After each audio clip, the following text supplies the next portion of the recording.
Omni Edition Sports presents from Garden City High School in Garden City, Michigan. Cougar football. Tonight, the Garden City Cougars take on the New Boston Huron Chiefs.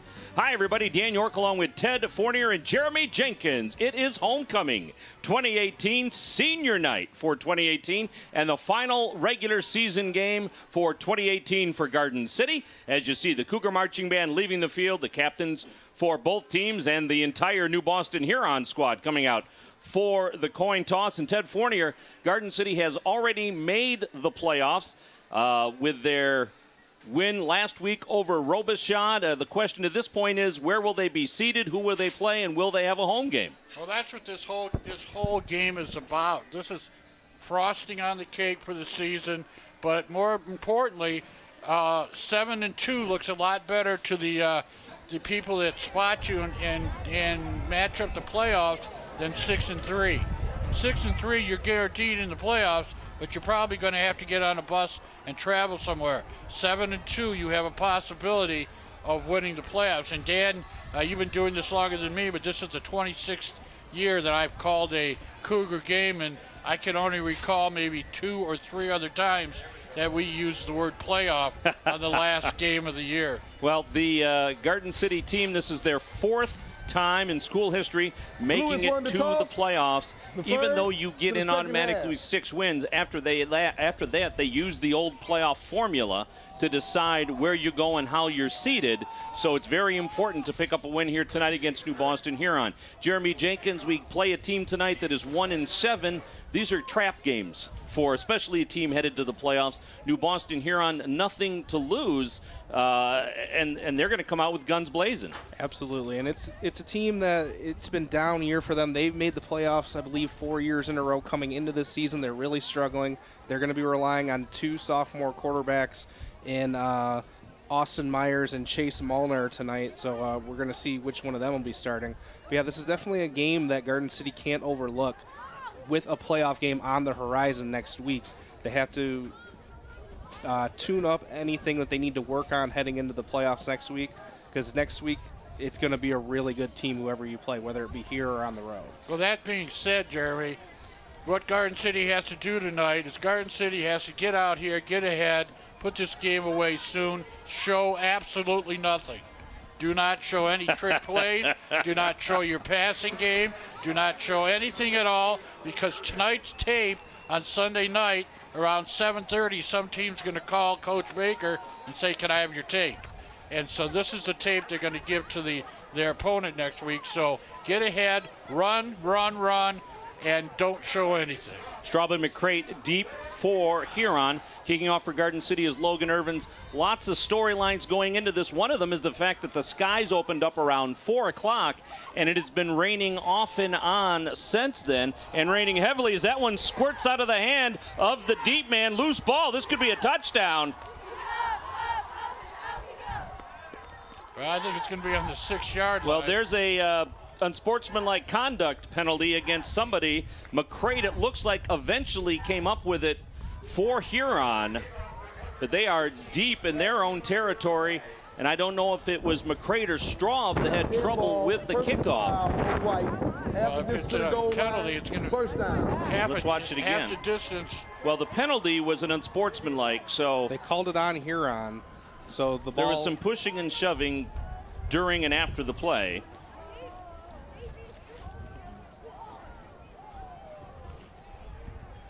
So that was on Huron there, and they were already backed up to their own 6-yard line. That's going to be a half the distance of the goal, so they're within their own 5 to start with after that. All right, so a tough start for Huron, and we'll have to see who they put at quarterback, because they have been going with 2 different quarterbacks, and depending on the situation, this is Chase Molnar. They're both sophomores.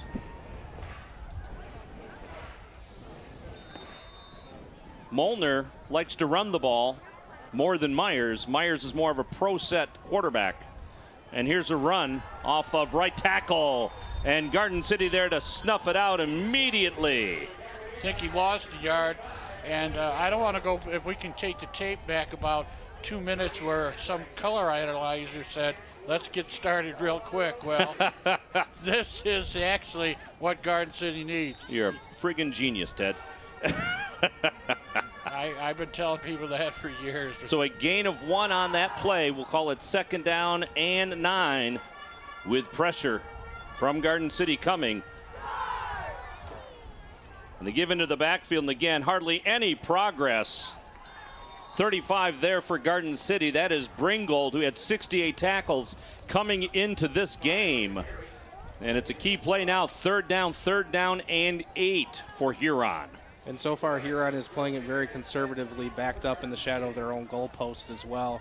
Definitely don't want to risk anything with the sophomore quarterback Molnar in there within your own 5-yard line. So they do 2 conservative runs here. You got to see if they're going to maybe open up the pass game here. That was something that Coach Baker was saying they were looking out for going into this game. And the rain has let up considerably since we started this game.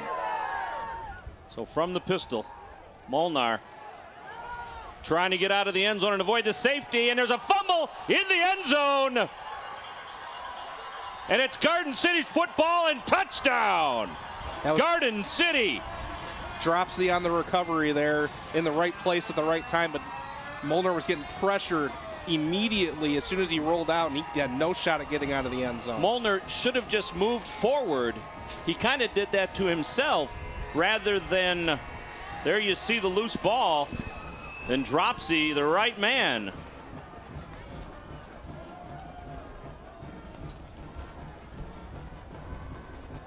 So Garden City will set up for the extra point. They've only touched the football once, and they have 6. 10:23 remaining here in the quarter. So Janice will set up for the extra point.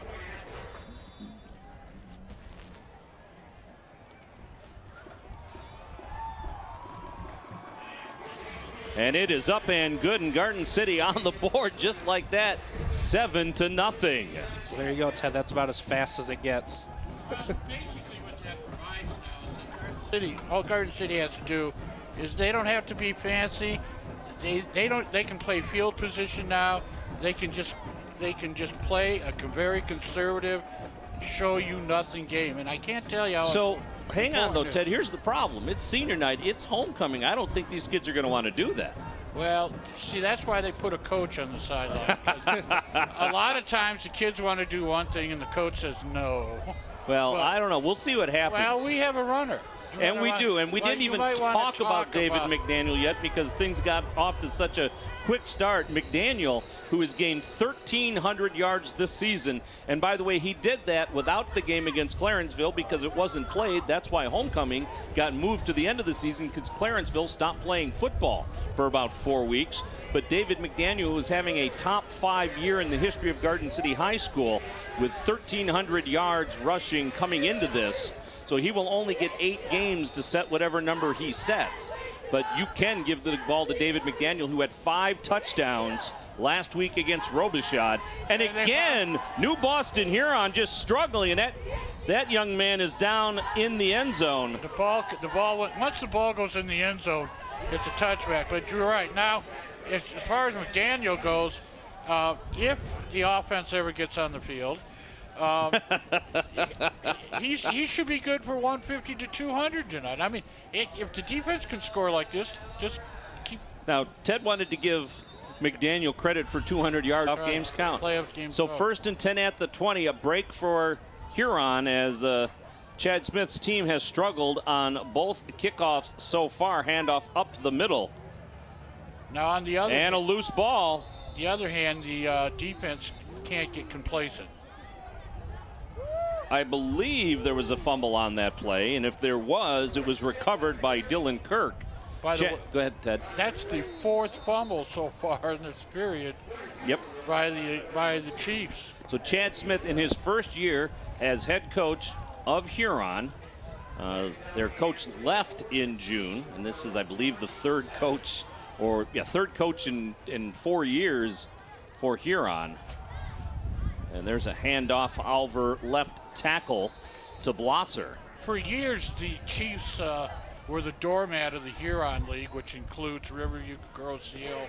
It includes Monroe St. Mary's, Monroe Jefferson, Milan, and I know I'm Flat Rock. I think I'm still missing a team, but they were always they were the 0-9 team year after year after year. And then the last 4 years, as Jeremy said, they put it together. It's a growing school. It's a growing community, and they had a good 4-year run, and now this year they're down again. Right, and just looking up and down their roster, they're a relatively young team. Molnar on the quarterback keeper, and he will get just short of a first down. Now this is good for the Chiefs, even because they can change the field position. So far this whole game has been played on the Chiefs side, and this running that they're doing is changing the field position. Molnar rushed for 246 yards this season. So it's enough to keep the defense honest at least, and they are trying to, it looks like, avoid passing thus far. I mean, that ball isn't really slippery, and as Ted said, they've already fumbled multiple times, so being a little bit conservative here on the ground. And Molnar, the leading rusher for this Huron team this season, he gives it again to number 35, Blosser, and Blosser picks up the first down. Well, they're doing a good job running in between the tackles and the guards on both sides, and they're little quick hitters. And they gained 2 first downs down here. And right now is the time that Garden City's got to straighten up. This is not one yet, but they cannot allow the Chiefs to get in here. There you see the Cougar crazies, and I believe they've unleashed baby powder. I wondered what that was at first. Great shot.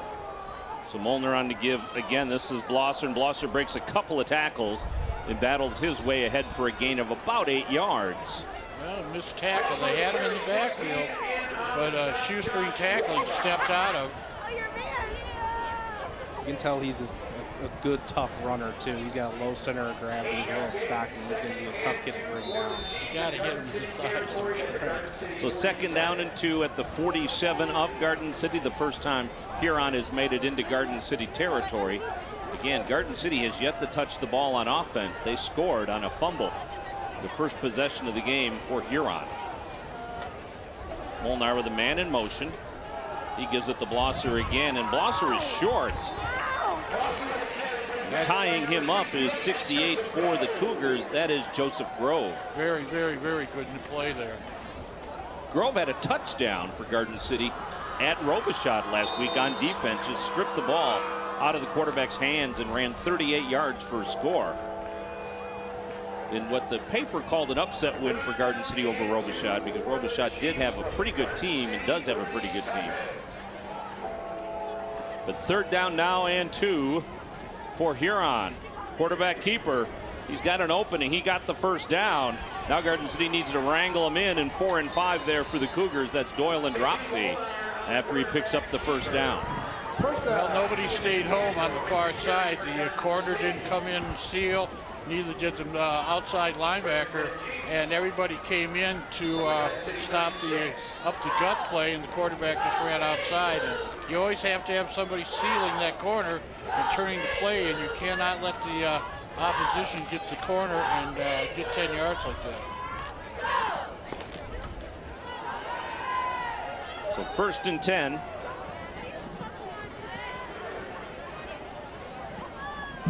There's a gain of 8 again. Well, the Chiefs are saying, like you were saying before the game, Jeremy was saying how tough they're playing for pride and stuff. They are. Garden City has to stop them. Yeah, Garden City's defense has done a pretty solid job this entire season in terms of limiting points given up. But on this drive, Huron's kind of marching straight down on them. And they're gashing them inside and outside, both outside the tackles and inside. So with everything going on today, of course, we're going to have the crowning of the homecoming queen at halftime as Blosser on the carry there. 53 on the tackle, Ryan Reed for the Cougars. You know, it's like I reminded you last year, Dave. Your first homecoming queen that you televised and crowned is now somewhere in the neighborhood of 54 years old. I thought you were going to say it was like Betty Rubble or Wilma Flintstone or something. I'm going to leave that between you. 3rd down and 1. You guys can work that one out. 35 years ago. We'll fix it all in post. Don't worry about it, Jeremy. She was 18. Oh, goodness. So Molnar from the shotgun, quarterback keeper. Got to stop him.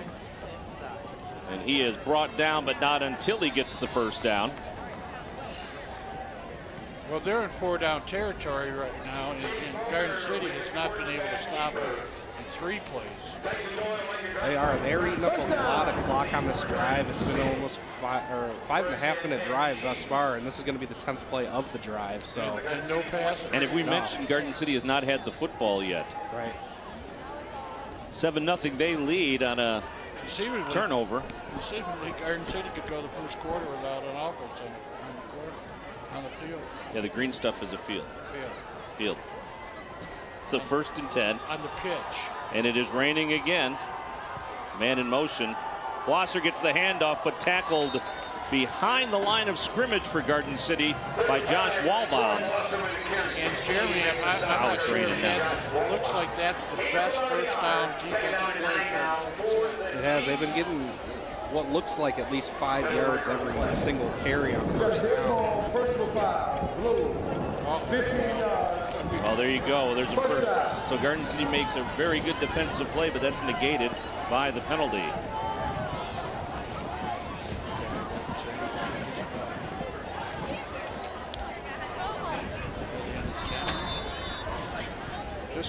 Just past the 10. They're at about the 11. And it's always deceiving looking into the lights, but if you believe that, it is pouring outside right now.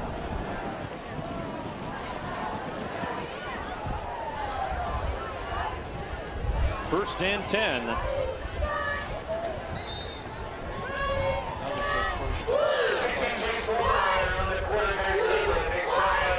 Molnar on the kicker. He'll get to the sideline. Get the play. It's been Molnar this entire game. They can get a 1st down, Dan, without scoring. But it's real close.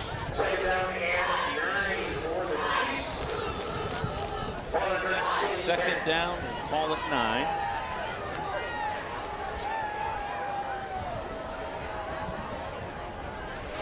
This is Blosser again, and he runs into a bunch of blue jerseys.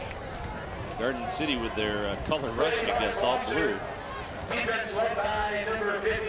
Well, 2 great plays, and it's about 8 yards for 1st down here. This is the key play here. They can stop them doing. Right. You want to force them into a passing situation, especially now that the rain has come back. You want to put pressure on the sophomore quarterback Molnar, who has made some things happen in this 1st quarter on the ground, but you got to make him earn it through the air as well. As you documented, he's not the better passer.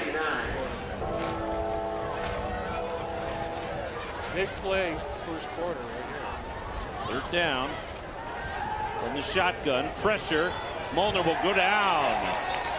And a loss on the play, and a tackle and a sack for Hunter McDaniel. All right, Coach. You go all the way down here. You're trailing by 7. You go field goal, or you go for a 1st down. Let's see that play again. Just good pursuit there. Molnar was a little off balance, but McDaniel kept fighting the entire way. I think Walbaum was the one that originally slowed him down. So in the rain, this is a 32-yard attempt. So Chad Sturgill, who's a member of the soccer team, to try it. He certainly had the distance, and it's good. So Chad Sturgill with a 32-yard field goal with the wind in his face and the rain in his face. That'd have been good 42 to 45 yards. Huron got on the board, and you see the water just emptying out of the sky right now here at Garden City High School. Temperatures in the 50s when we started this thing out. I think they'll be pinned there. Well, it's always good to play high school football in the rain, but you don't want to see thunder and lightning. So. And we're not supposed to get any of that tonight. So let it rain. He said as if he knew what he was talking about. You gonna do the weather? There you see it. It's 51 degrees. The wind chill is 46. And boy, the wind has really kicked up again. Really has to. And Sturgill kicked that into the wind too, and it was good by far. Into the wind and the rain. Just to recap that drive, they started on their own 20-yard line. It was a 15-play drive that ended in that field goal. So they really milked down the clock. They got the ball at about the 10.5-minute mark of the first quarter. Now there's only 2 left, so they really ate some clock. So now it's up to Garden City to do the same. They need McDaniel to really start getting some yardage on their first possession. Nice clock management. Sturgill's going to kick this one out of bounds, so that'll be an illegal procedure penalty against the Huron Chiefs, and Garden City will have the option to take it at the 35-yard line or make him kick it again. He actually kicked the field goal longer than he kicked. 5-yard penalty on the kicker team. He actually kicked that one shorter than the field goal. He did, too. So Garden City, hoping that he'll struggle with this rain, is going to make him re-kick it. You know, when you're down like this and you're 1-17, and you're going to kick it, and it might go out of bounds. First liners, just bounce it over the first line, go chase it. You know, you got nothing to lose, like kicking it short, trying to get the ball there. Onside kick right here. So McDaniel deep for Garden City, along with Ethan Chelowa. I doubt they did it. He did. And that's Chelowa. Cello up over the 30. He almost got to the 30, and then he was shut down. That is Matsos, Carson Matsos with the tackle. So Garden City, for the first time in the game, with 1:53 remaining in the first quarter, and a 7-3 lead, will be on offense. How about that? You don't see that happen very often. It's good that their defense spotted them 7 points to start with, because now they can march out and really take control of this game. See me how many plays it takes McDaniel. And it is Chase McGraw at quarterback. McDaniel in the backfield. Chase had a little trouble in the rain at Robichaud last week, and he quickly gives it to McDaniel, and McDaniel on the ground will pick up about 2 on the first play of the game offensively for Garden City. You think the whole Chief defense is aware of McDaniel? That was my first thought, was they're just going to load up the box. And it still might not matter. That's the thing. Right. They might be able to key on him all night. As you see some of the Garden City players huddling under a tent, trying to have a conversation with Coach Roffey. Coach Roffey brought his own tent. I believe it's the training tent. Oh. So second down, they only gave him 1. And McDaniel again. McDaniel breaks it for a first down. McDaniel over midfield, and McDaniel does what he does. And you got to give a lot of credit to that offensive line for the Cougars as well. I mean, running back is only as good as their offensive line, and McDaniel is an exceptional back. He's been getting really good blocks. 25-yard gain on that play. 25 yards on his way to 150. And if he gets credit for the Clarenceville game, like Ted wants, you want to petition the state? I'll petition. You ought to get your average for a game. So 4th down and 3, or 4th down rather, and first down and 1. English is not my first language, and there's a handoff, and it takes it up to the 40. It was on the 43 is what I was trying to express. So forward. Don't worry, Christian will fix it. Fix it. Oh, second down and 8 now for Garden City. All they got to do is not fumble. And that's not. And it's easier said than done. I know. Weather. That's the thing about the weather. That the weather can equalize this game. And that is on the ground. Right on cue. So Chase never quite got control of it. And I believe it was 32 for Huron that recovered it, Jeremy Williams. Watch this. Chase, I don't know if he was trying to, it was a low handoff. But just everything about it low, he never had it. He just never had it. You got to watch it in your hand. Yeah, that's a bad break there. So the rain had a little bit to do with that. Again, McGraw has struggled in the rain. The weather could equalize this game. So 1st and 10 now for Huron on the turnover from Garden City. And Molnar on the handoff. And Garden City's defense is there quickly. Well, I think Garden City's defense is starting to recognize the plays after that long drive. If you remember, down on the 10-yard line at the end of the first quarter. Jaleel Hunt with the tackle there for Garden City of Straub. And as Ted said, it's the end of the first quarter with the sound of the gun here at Garden City High School. You know, right around the corner from us here, Kitty Corner, a sports venue. Lori, Matt, and all of our friends there, they provide the crew food for Omni Edition Television and GCTV. They are one of the sponsors of the Santaland Parade, and you can go there and get hot chocolate for free and hot coffee prior to the Santaland Parade on November 24th. But they are great people in our community as the rain continues to come down. But give them a call, 525-3134, 525-3134, and you can order a pizza to go if you like. There's the standings for the Western Wayne Athletic Conference, and that's where they will stay. As this is a non-conference game, Garden City finishes up the season with 2 losses. Garden City comes into this game 7-2, or 6-2 rather. One was to Crestwood, and the other was to Huron opponent Franklin. Flat Rock, right? Flat Rock, right? Because pressure by Garden City, and he tried to get rid of it. Well, the Chiefs have tried to pass 3 times. They've been sacked or lost twice and fumbled for a touchdown on the 3rd occasion. So their coach is Woody Hayes. He'll stop this pretty soon. Well, it does appear that the Cougar defense is really starting to figure out this Huron offensive attack as well. They've been getting a lot of really good penetration on the last few plays. The last 5 or 6 plays, they've read the keys well. And I want to go back to that 3rd down play down in the red zone. McDaniel just did an excellent job on that play. So this is 3rd down and 9. And Molnar, pass over the middle is incomplete. Tried to connect with Isaac Smith. Good pattern, a nice slant, little cover 2 steps and slant, which is always hard to defend. It was thrown high, and it was uncatchable. Tyson Doyle was the one in the pass break up there. He read it the whole way. So this is always dangerous, trying to punt in the rain.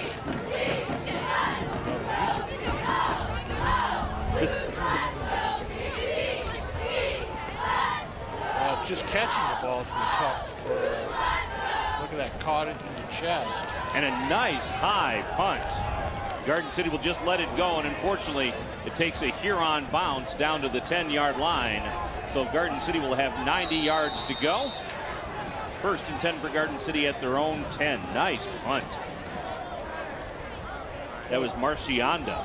You look at it as, well, now they have 90 yards to go. I look at it as it's a chance for Daniel to get 90 yards. And to kill 90 yards worth of clock, right? Well, yeah. But they've had the ball right now, what, about a minute and a half so far? Garden City, right. Before they fumbled? I don't even think they had it a minute, did they? I don't have the time down, but they only ran the 4 plays before they fumbled it. And battling his way ahead there for Garden City was Jay Castonier. Jay Castonier with a carry for Garden City. Tackle made by number 10. That's Trevor Mason.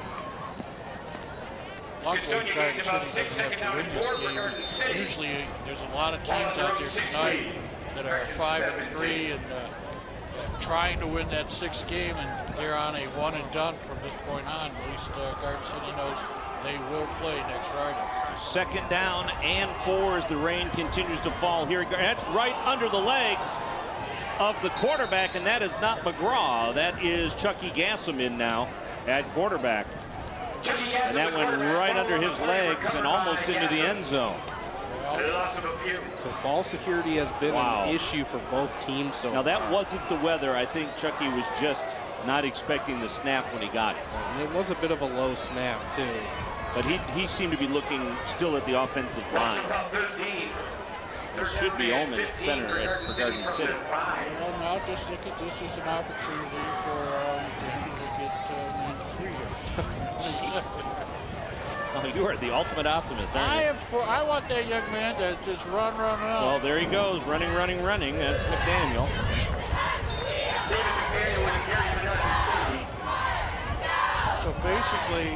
City has shot themselves in the foot twice. Yes, they have. Offensively, so maybe Beck Taylor, number 52, I think, with the tackle, but this brings up 4th down now and 9 or 10 for Garden City, so they will have to punt. And Connor McCrate, number 6, will be the deep man. But a dangerous place to be punting from, right at your end zone, and it is McDaniel back to punt. He has punted most of the time for Garden City this year. He does take his time. He's patient, gets off a decent punt. And Garden City wisely, nice play by the Cougars. So that was going back the other direction.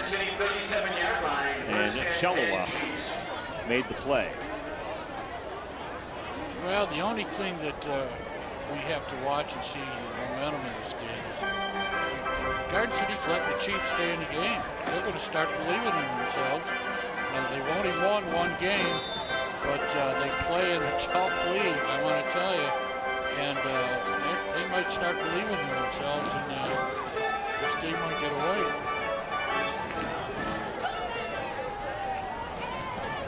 And this is a quarterback keeper right through the middle. Garden City snuffs it out, but not after a gain, not until a gain. It is awful close to that first down mark. And Molnar, quarterback there, I wasn't sure because his jersey's so muddy. I wasn't sure which one it was.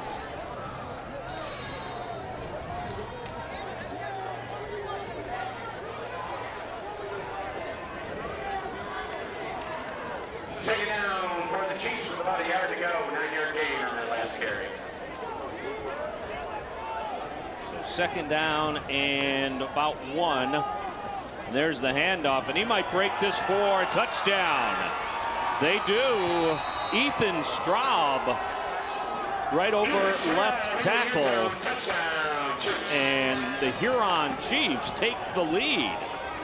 So Garden City struggles come back to bite them right here. This is what we talked about at the very beginning of the game, is overlooking an inferior opponent with the playoffs in sight next week. And so far, just based off a little over a quarter of this game, it kind of looks like what Garden City's doing. You can't be happy if you're one of the coaches on the Cougar staff. Sturgill, number 2, to attempt the extra point. Well, and it's human nature. It is senior night. That one is blocked. That's big. Good block. It was either Janice or Hunt on the block. I'm not sure which one. But it's human nature for kids. It's homecoming. It's senior night. It's pouring down rain. You know, it's tough to put it together.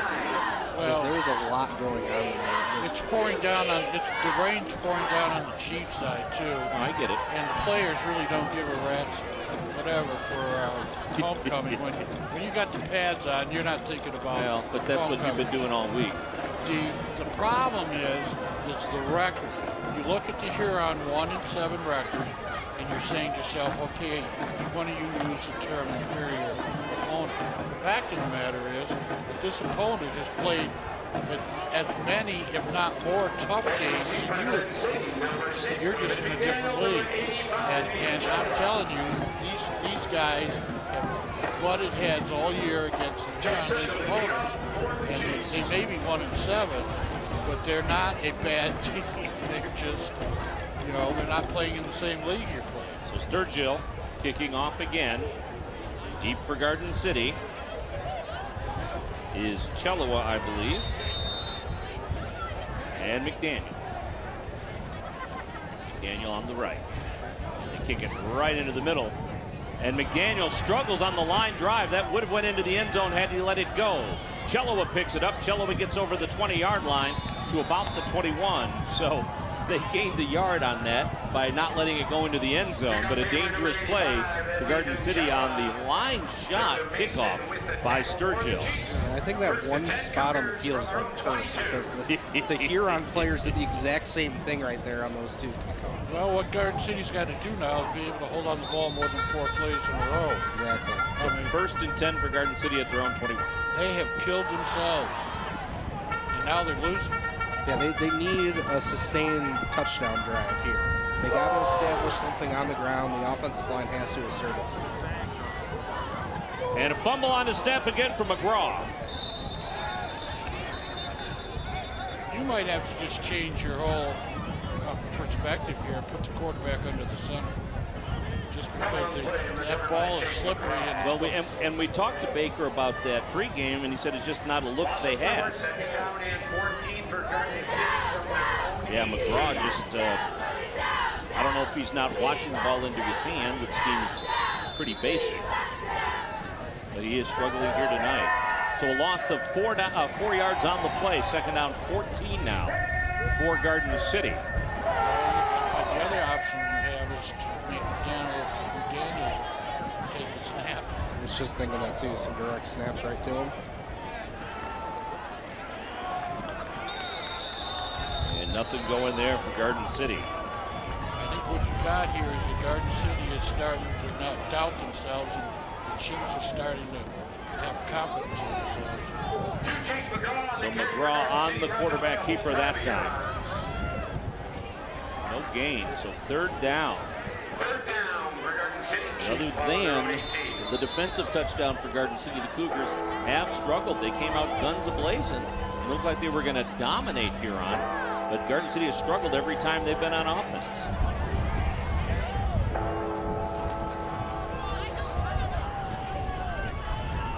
McGraw with a man in motion to give to Castonier. Castonier with a first down and more. Jay Castonier up to the 42-yard line. That was just a really good play call, too, on that play, because nothing really up the middle had been working. He got Castonier out into space, as you can see here, coming in the jet motion here. I would say it's kind of just a slow motion jet. Right, so, but he got him out into space instead of trying to ram it right down the middle, which has been not very effective to this point. So, well, and of course, again, they've been focusing on McDaniel, so if you can give the ball to somebody else and make it work, do it. Draw from the shotgun, give to McDaniel this time. McDaniel on the same side. McDaniel almost to a first down, maybe a first down. 32 of the tackles, Jeremy Williams. He came into this game with 42 tackles this season. And McDaniel will get a credit of 9 yards on that one, Ted, in case you're keeping score for your fantasy league.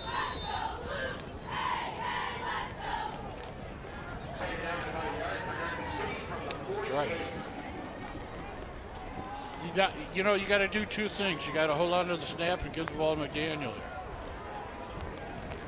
And this would be nice to go all the way down and go into halftime here up. And they struggled right there, and Boy. McGraw ended up with the football.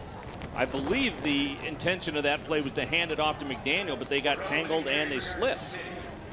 So the grass may be starting to give way underneath their feet. yeah, we were hoping the rain was going to ease up by the time kickoff started, but Our camera carried people on, sure yeah. hope so. Yeah, for sure. Thank you, by the way, to everybody who was out there. These are all volunteers that are sitting in this driving rain and bringing you this football game on GCTV. Well, they don't come out to do television. They come out for the sports venue food. It's a quick give to McDaniel, and McDaniel gets it back to about a third down and 3.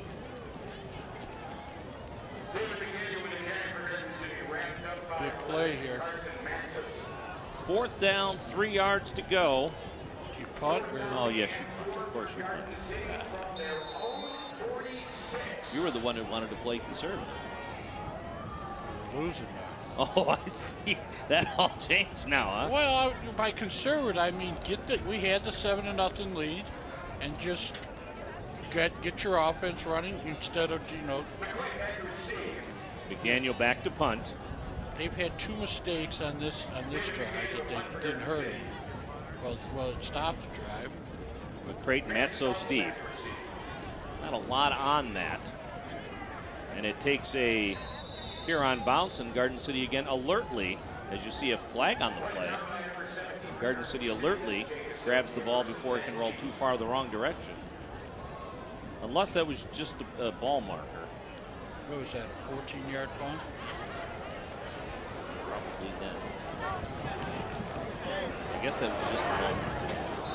Maybe needs to watch it. Now let's get back to the offense, the defense here. That touchdown went right up the gut and had probably 3 broken tackles and then went out in the clear. Garden City has to at the point of attack has to start putting people on the ground. So 4-3 right now for Garden City on defense.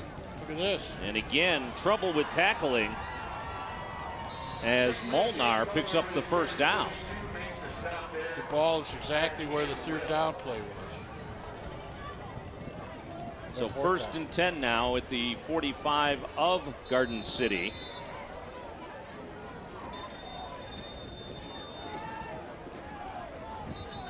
And I believe Jim Baker is going to call timeout.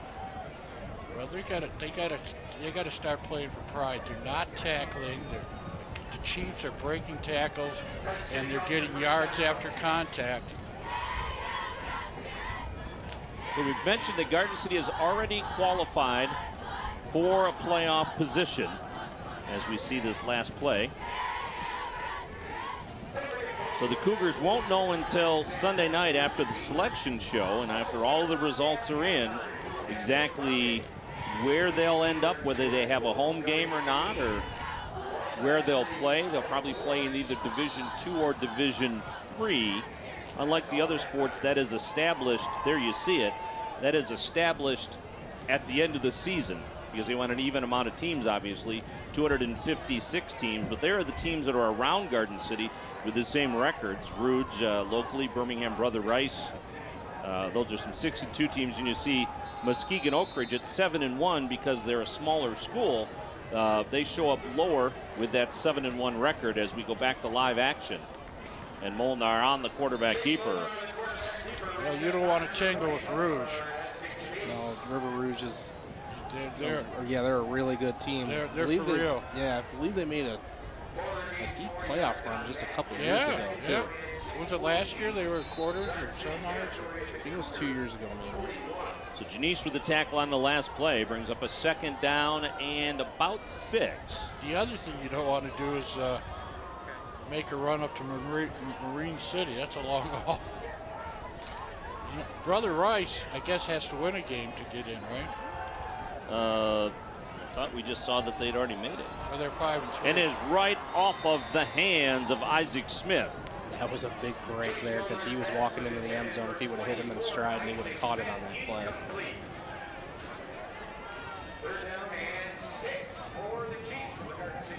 Well, they were 5-3. Brother Rice had looked at 5-3 there, so. Right, so they need one to automatically qualify, and then hope Yeah. if they don't win, they clinch at 5-4. And they'll what the Catholic League plays on Saturday, so. Right. So third down now and a big play. Garden City again with a 4-man front. Molnar at quarterback. He's going to try to run it up the gut. He is stopped. You got to think it's 4-down territory again here with Huron has effectively ran the ball for the most part. I mean, up until that play, but their offense has been doing a pretty good job in this game so far. So you'd have to think that they're going to go for it. The decision partly is going to be made how they feel about Garden City's offense. I mean, even if they get stopped here, the defense for the Huron has been doing the job. So with a little help from some fumbles. There you see a lot of cheerleaders, which Garden City has that on a regular day, but it's alumni cheerleaders here also. So fourth down, they're going to go for it. And a flag on the play. I think one of the Cougars jumped.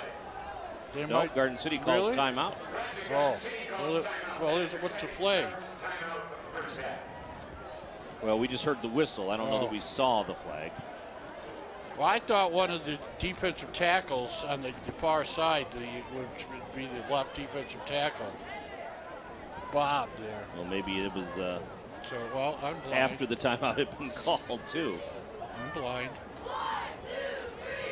So again, in 2 minutes and 25 seconds, we will have the homecoming ceremony and the announcement of the homecoming queen for 2018-2019. So we invite you to stick around for that.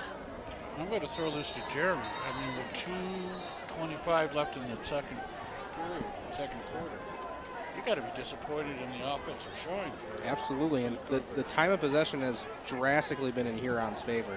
I mean, it feels like Garden City's hardly had the ball at all. They have run let's see, 8. They've run 14 plays this entire half, including 2 3 and outs. So big fourth down play here. Possibly Molnar hoping to draw Garden City. Yeah, it looks like what he's trying to do. Just with a hard snap count. So they may take the penalty. I guess they'll call timeout since it's only 2:25 remaining. Timeout, White. Sometimes they'll take the penalty to move themselves back, give themselves a little more room to punt. Now, I've seen this before. Okay, you tried the long count to get him out. Now you come out here with a quick snap and catch them off guard that way. catch him off guard. Hey, thanks. Also, we want to mention all of our crew throughout the game, but our camera people who are out here in the rain right now, Jason Merrill on our lift, Brett George, who's running handheld, Brendan George, who is on top of the press box, wrapped in plastic and trying to stay out of the elements. He's on the ball follow. And Heaven Kale down at the 30-yard line in the middle of the stands. I think we built a tent around her, but I don't know how well that's working out. So 4th down. Well, I looked in my closet for the Omni Edition raincoat, and I didn't see it. You're inside. It's okay. All right, so the quarterback's going to take it himself. He's going to pick up the first down and more. And 5 there, tackles him before he makes it into the end zone. Michael Dropsy with the touchdown saving tackle. Then on 4th and 4, Huron takes it all the way down to the end zone. And that's just got to be demoralizing if you're the Cougars defense. Let's take another look at it here. It's just another quarterback draw, which they've run quite a bit so far in this first half, and it's been effective. Nice job by the offensive line of Huron to tie Garden City up.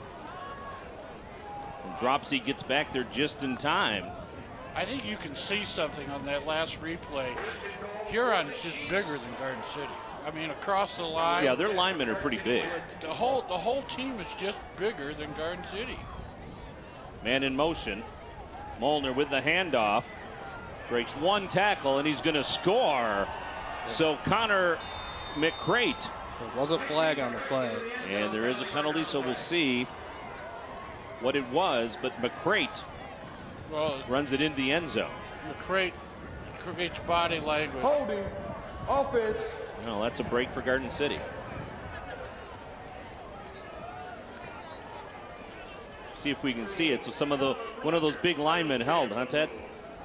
Oh, let me tell you, the linemen hold on every play. Right there. It was one of the we got it right there. Yeah. Right there. It was one of the receivers. If you could give me a still of that, Christian, I'd like to get a fat head. I'd like to get a fat how to head. hold or what? Yeah. So the chains are back on the 15. Okay, so it's 1st and goal from the 15. Look at that hole. Quarterback keeper Dropsy there for Garden City, along with Bringold. Well, one of the messages Jim Baker's going to have to give the defense is you can't give up 8, 9, 10 yards on first down. Look at how big that team is. So a minute and some change remaining here in the first half.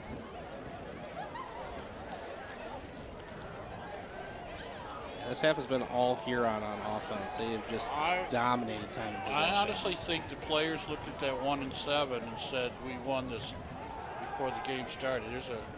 Nice job by Dropsy. Now remember, the Chiefs have a wonderful field goal kicker, so they are, if they choose to, they can either go. Wind at his back and the rain has let up a little bit, so much better conditions. 37 seconds left. I would go with that quarterback draw again. It's been working pretty much every time they've ran it. And 2 timeouts remaining for Huron. Yeah, that timeout they took on the long count, they didn't lose anything on that. Hey, if the defense wants to remember a stand, this is the one they have to remember right now.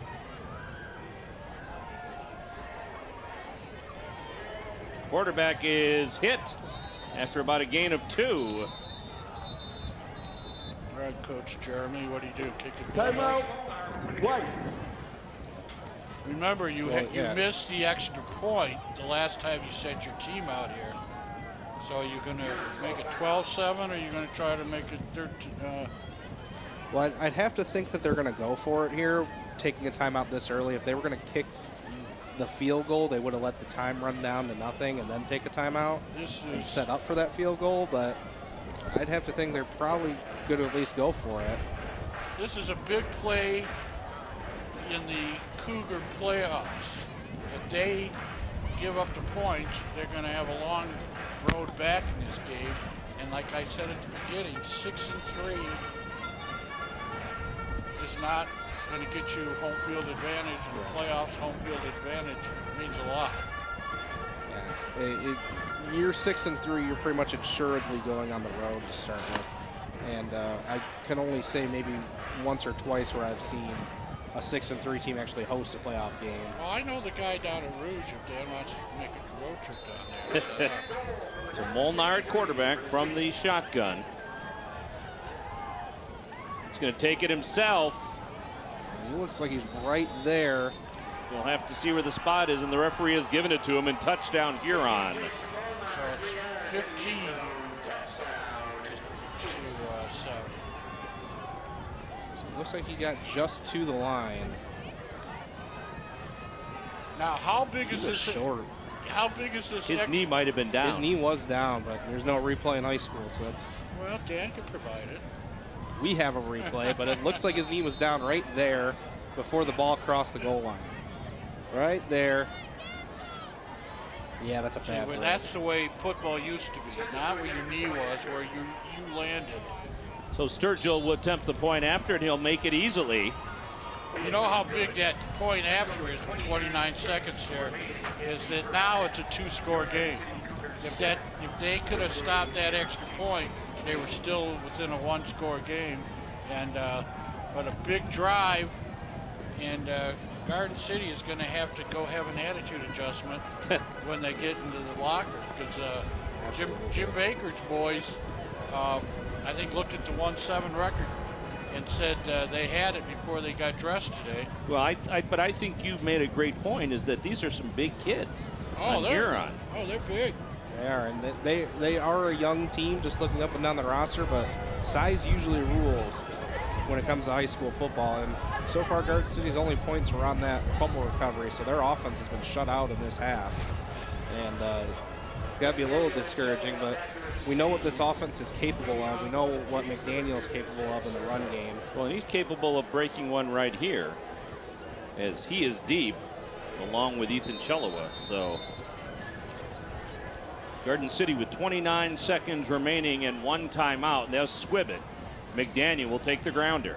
McDaniel from about his own 10 stutters, and McDaniel will fight his way up to about the 27-yard line, so about a 17-yard return for McDaniel, and 20 seconds remaining for Garden City here in the first half.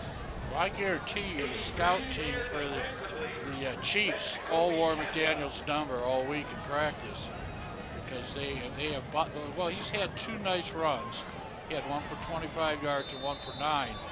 But other than that, actually the Cougars just were shooting themselves in the foot. Yeah, they haven't done much to help themselves, that is for sure. Yeah, they've misplayed a lot of snaps so far. Timeout, White. So So that's an interesting call by Huron to call timeout. Yeah, definitely an interesting spot, or yeah, spot to Well, actually call. what you did is that the offense, obviously Jim Baker looking at the clock, and he's going to try to do something down the field. So what happened is Huron's got a couple one timeout. They came out and took a look at the formation that Baker wanted to do and said, okay, we got to set our defense up. Don't be surprised if Baker comes out with a different offensive. Okay, I like the new band uniforms. Not everyone does. Well, first of all, there were 28 people in band uniforms this year, which is An improvement? an improvement. Looks like there might be more than that. My goddaughter used to play in the band, and I think they had 2 clarinets and a drum. So here's Castonier. Castonier going out of towards the bounds. sideline. He gets out of bounds after he makes the first down for Garden City. stops the clock at 13.5 seconds. Well, the first down stops the clock too, so that was good. But now that makes a long play. They might be, if they pass, they might be able to get 2 plays. Well, and Garden City's still with a timeout as the drizzle or rain continues to fall out of the sky here in Garden City. The ball at the 40. Well, Baker better stay right next to that referee, and as soon as the play ends, call the timeout. There's the give to McDaniel, and McDaniel is tripped up in the backfield, but he still managed to turn it into about a 4-yard gain. Timeout. Yeah, they're letting the clock run. They call timeout with 0.5 seconds. Timeout, blue. They actually wasted about 4 seconds. About the only play you have here is the home run ball or the hook and ladder. Take your pick. Hook and ladder if it's me. Or Well, especially in high school where, Right. you know, I don't think McGraw can throw it 65 yards. So on Thursday night, don't you do razzle dazzle every Thursday night? I just saw a YouTube video where they probably had 14 laterals and scored. So second down, but that doesn't matter because there's only half a second remaining. Last play of the half, barring a defensive penalty. And we will, again, we'll take a quick break and then I think they're going to go to the victory formation. No, he's going to snap it. All right. And this is a tackle for a loss to end the half. Whatever play it was, it started out ugly. And it got uglier. Yeah, it got worse as it went along. It got ugliest by the time he was done. All right, we'll take a quick break. Our score at halftime is Huron 16, Garden City 7. You're watching Omnivision Sports. This is GC TV.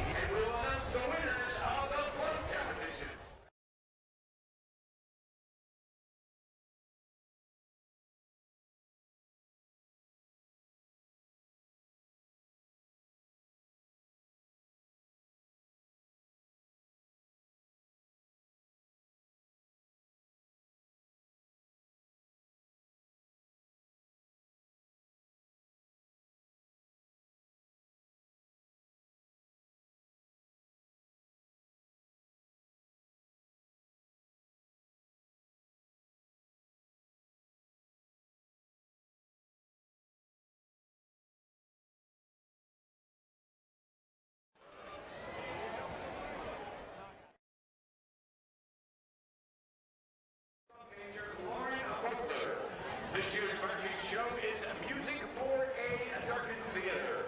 Tonight they are performing The Nightmare Before Christmas.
And now, ladies and gentlemen, let's meet your 2018-2019 Garden City High School Homecoming Court.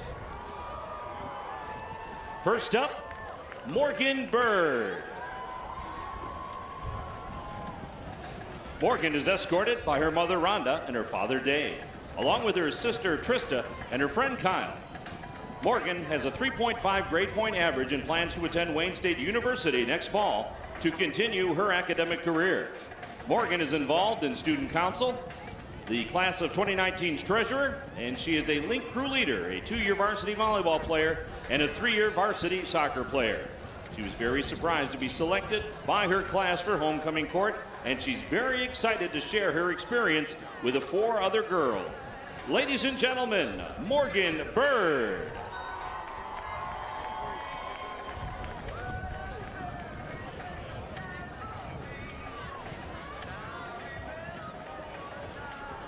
Next up, Caitlin Bovency. Caitlin is escorted tonight by her mom, Sue, and her dad, Ken, along with her boyfriend, Brandon. With a 3.4 grade point average, she plans to attend Wayne State University to further her academic career next fall. Caitlin is a class representative and has played soccer for 4 years. When she was announced for homecoming court, she was very excited and mostly shocked that she was voted to be on the court. Her favorite high school memory is spending time with her 5 best friends that she has known since she was little. Ladies and gentlemen, Caitlin Bovency.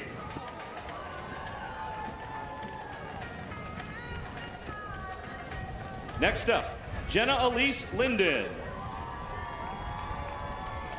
Jenna is escorted by her mom, Michelle, and her father, Gary, her sister, Julia, and her boyfriend, Tyson. She has a 3.3 GPA and will be attending Schoolcraft College next fall. Her reaction to making homecoming court was shock, and she was very excited her classmates voted for her. Her favorite memory is making varsity volleyball her freshman year. Others describe her as a sweetheart and a beautiful person who is always smiling. Ladies and gentlemen, Jenna Elise Linden.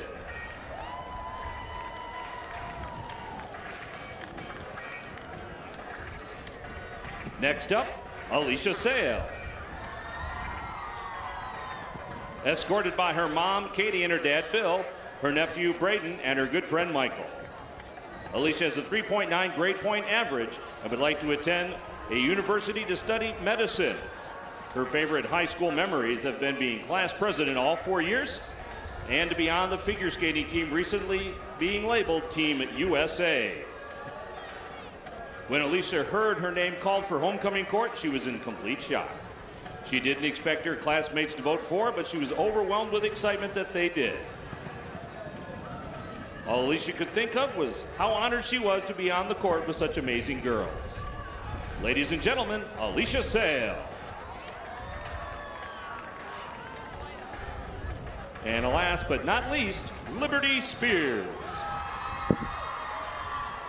Liberty is escorted by her father, Donnie, mother, Carrie, and boyfriend, Chase. She has a 3.6 grade point average and has participated in 3 years of varsity softball and 2 years of varsity cheer. When she made the court, she was very excited and right away thought about all the fun things that come with being on the homecoming court and all the great memories she was going to make. Liberty's favorite memory is cheering on the football team every Friday night with her favorite friends, Caitlin and Brittany. Next fall, she plans on attending Schoolcraft College to complete her associate's degree and then transfer to the University of Detroit Mercy. Ladies and gentlemen, Liberty Spears.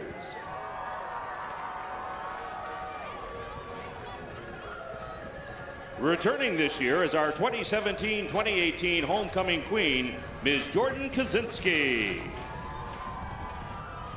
Jordan is escorted by her best friend, Sam Charara. She's attending Schoolcraft College and studying business.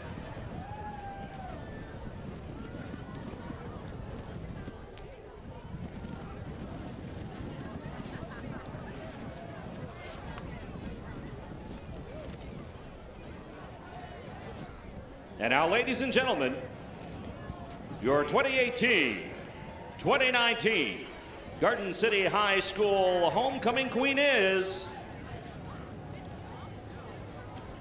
Ms. Liberty Spears.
Congratulations to Liberty Spears and the entire Garden City High School homecoming court.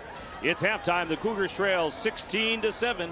We'll be back with second half action from Garden City High School right after you watch this.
Second half action here at Garden City High School. The Cougars trailing by a score of 16-7 to New Boston Huron, as Garden City heading into the playoffs with kind of a tough first half, Jeremy.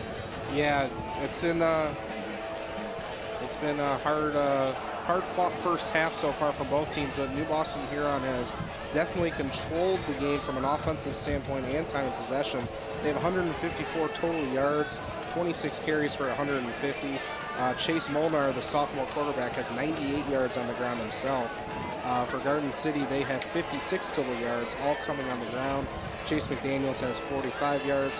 Both teams have one turnover.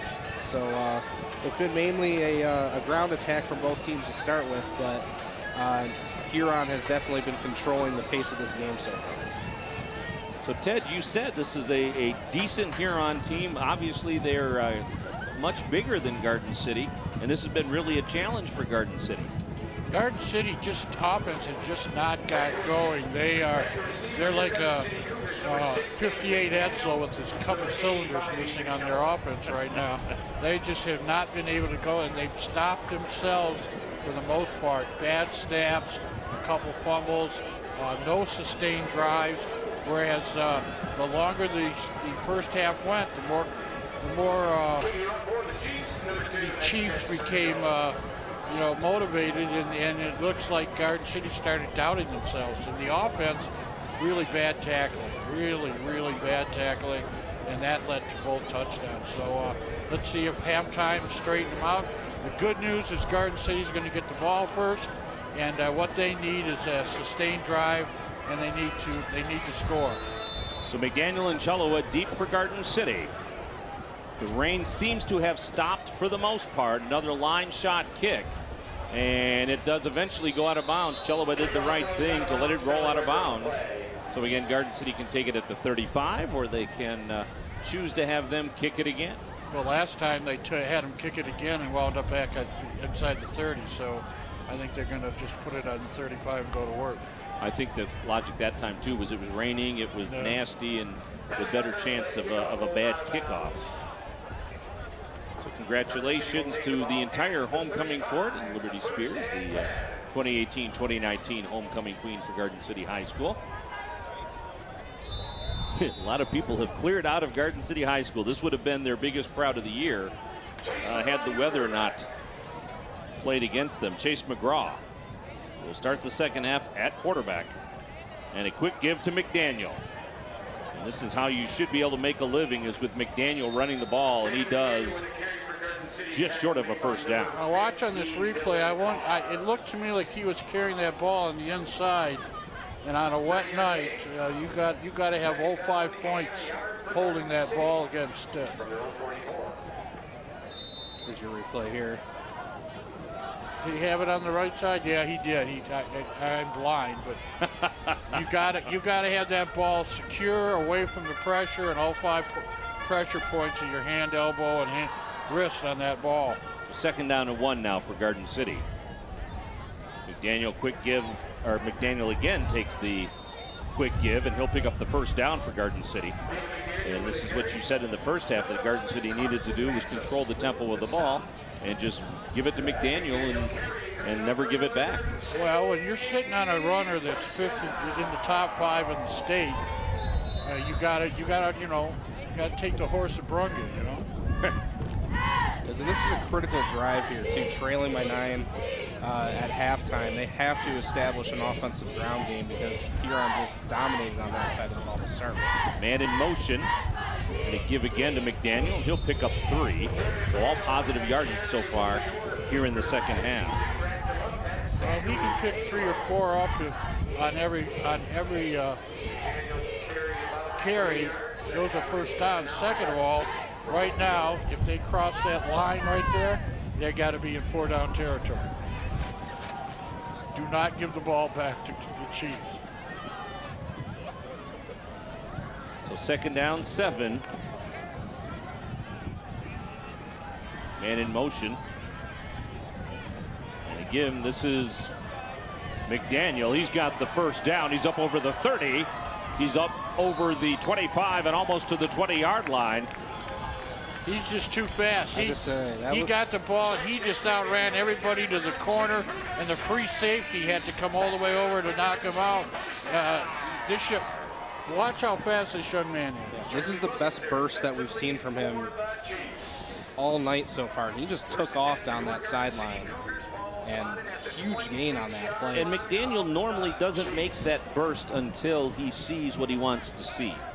A lot of guys just take the ball and are full speed to start with, but McDaniel tends to evaluate how the defense reacts first before he turns on the jets.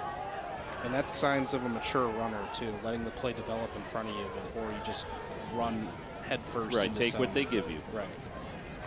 And here's McDaniel again, and McDaniel this time just got back to the line of scrimmage as Matsos was there. I had the opportunity of seeing him earlier this year when we called a game, and what I went away with is that a runner that I had seen years ago at another high school that had the ability to go through the line, change speeds, change side, was Tyrone Wheatley. And I saw him in high school, and I saw some attributes in Danny that Wheatley showed when he was in high school. Not the speed, but trying to break through, and he made something out of nothing, McDaniel did. McDaniel with the carry. Penalty marker on the play, probably a hold against Garden City, and it is. On the offense, 10 yards. You can hear that the wind is still blowing at quite a clip. Luckily, the rain has stopped, though, thankfully for our camera crew as well. Garden City just reloaded that shotgun, aimed at their feet, and shot another toe off. There you see a lot of folks have headed home on a very cold, windy, rainy night. Really, it's been warm the entire season. This is the first time we've played a game under bad conditions. Officially, the wind is only 14 miles an hour, but it's gusting quite a bit more than that. McDaniel looking for an opening and doesn't find one. He couldn't get to the corner that time. Huron did a really good job of stringing that play down along the line of scrimmage the entire way. Well, I think they figured out that McDaniel's going to be involved in the play here most of the time. You know, as far as the attendance there, I think A.D. Simpson was happy as long as they paid the $5 to get in. I don't know how many people paid, because all the kids carrying floats and all the cheerleaders and all the band and all the pom. The parents. The parents are always good for $10 when they come in. He's not paying anybody who's leaving. So third down now and 20 after the And penalty. that penalty is just huge. There's no real good third down and 20 plays. So coming out to this side for Garden City is Irvins. McGraw back to pass. Uh-oh. That was dangerous, because that was right almost into the hands of Mason, number 10. Well, that's one of those plays that on Monday morning, or tomorrow morning when they show the film, Coach Baker's going to go, "What were you thinking?" And who were you throwing it to? Yeah. Because there was too many white people. Now you got to punt it and give the ball back. And the last two times, the Garden City defense have not showed the propensity to stop Huron. So, No, you would have hoped that Garden City would have been able to score on this first possession. right. So McDaniel back to punt. One man deep. Puts off a good one, but it's probably going to go into the end zone, and it does. Way into the end zone. Well, he has a really short, sharp leg kick with that. He's got a powerful leg. So that'll make it a touchback, and 1st and 10 now for the Huron Chiefs. They lead Garden City on Garden City's homecoming 16-7. Garden City has already clinched a playoff spot, but a win tonight could solidify a home game here next week at Garden City High School.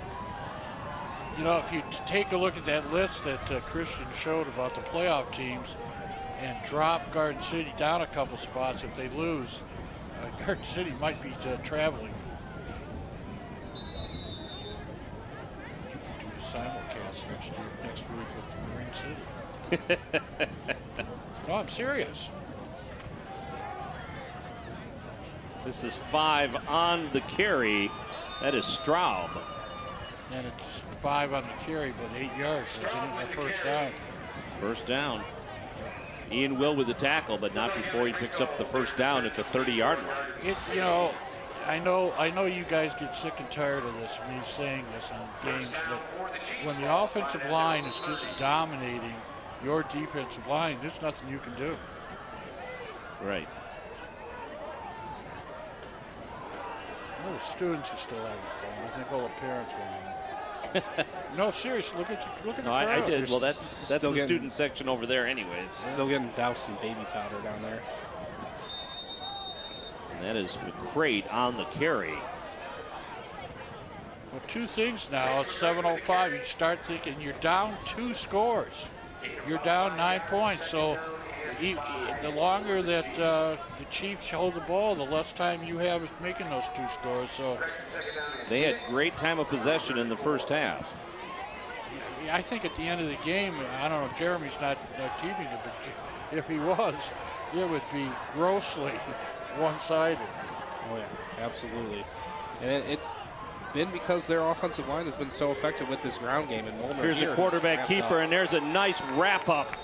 That is a huge play. 42, Rafi wraps him up. So a good defensive stand here on the first possession for that Cougar Joe defense. Grove also there on the tackle. Let's take a look here. It's that quarterback draw that we saw so much in the first half, but just great penetration there. And it was Rafi on the stop. And he held him long enough until Joe Grove got there. If you look down at the sideline, the center and the quarterback were practicing in their shotgun or pistol. So they've been practicing that a lot tonight, both Gassam and McGraw. So 3rd down and 6. This could be a big stop for Garden City here. Quarterback rolls out. And nice catch. They're going to say it's incomplete. Oh my, I thought he caught that. Well, I think as soon as he hit the ground, he lost Coughed it loose. Yeah. And Molnar took a shot as soon as he let that ball go. It's a wonder We that heard everybody in the press box moan as he took that shot. Hey, don't forget, you can follow the City of Garden City on Facebook. We have all of our GCTV programming on there eventually. City of Garden City, Michigan, City of Garden City, Michigan. Follow us and learn about the community, and also follow GCTV. So somebody's wearing 15 tonight. They did a jersey switch on us, so we apologize to 15's mom because we don't know who it is. I was pleasantly surprised the other day, and I was 3 o'clock in the morning looking through my Facebook, and Miss Michigan was on Garden City cable. She was. She came to visit us.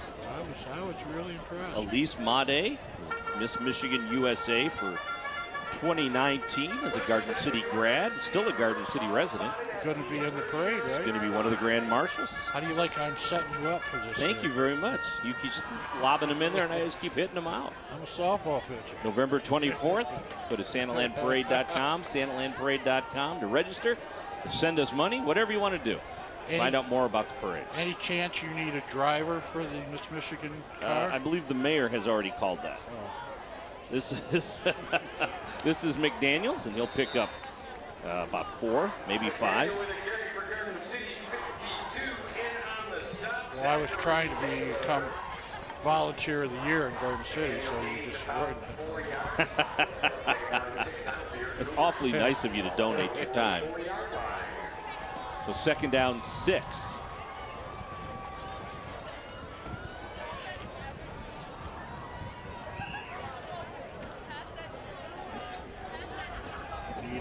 Nice gain on this play. Set up an easy 3rd down. McDaniel works his way up to about the 46, so that'll bring up a 3rd down and a long 2 That's for manageable. Garden City. That's manageable. It wasn't. There's a flag, so I believe we've got an unsportsmanlike against Garden City or too many men on the field. So that's gonna, whatever game was just made there, it's over. Dead ball, personal foul, blue. So right there, as you said, Garden City shoots themselves in the foot again. That was on McDaniel, they're saying. Well, it might be a time to call a timeout and just settle this whole thing down because that hurts. Gosh. Third down.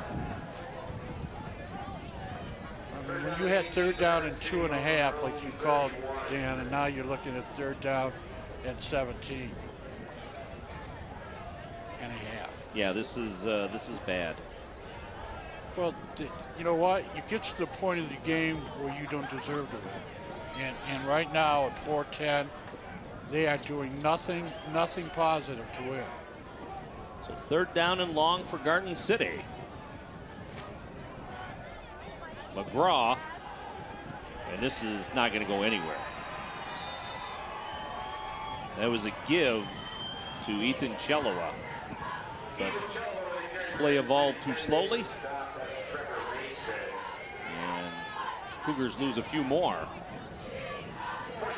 Well, they're going to be punting inside the 20-yard line, from inside the 20-yard line, and the Chiefs are going to get the ball somewhere between the 40 and the 50-yard line. That's if they don't run it.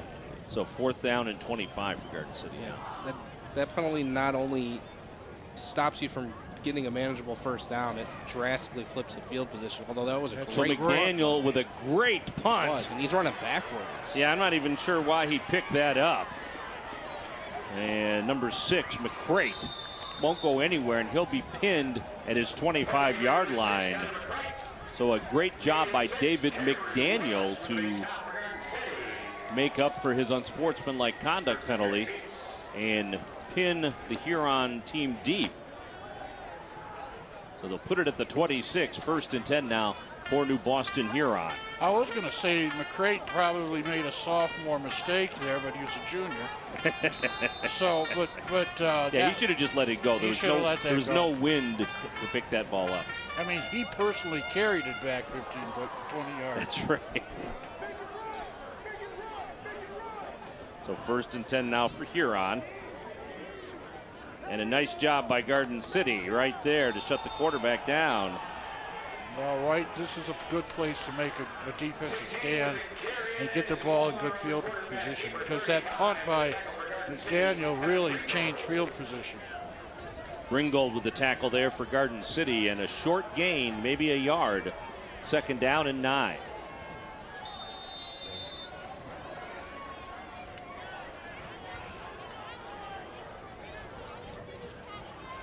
The defense has definitely looked a lot better in the first 2 drives thus far for Garden City, and especially the run defense, which is crucial if you want to get back in this game. The offense has just been anemic so far. Molnar from the shotgun. Wants to throw it. McCrate wanted pass interference, but he didn't get it. I think every receiver wants pass interference every game.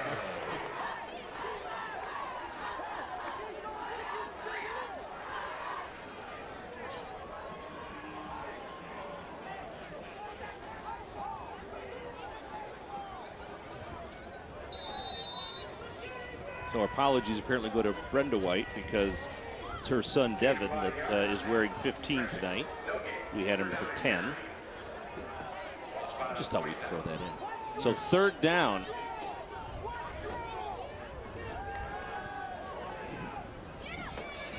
Nice arcing pass and a great job to knock it away. And a flag there. Tyson Doyle broke that up.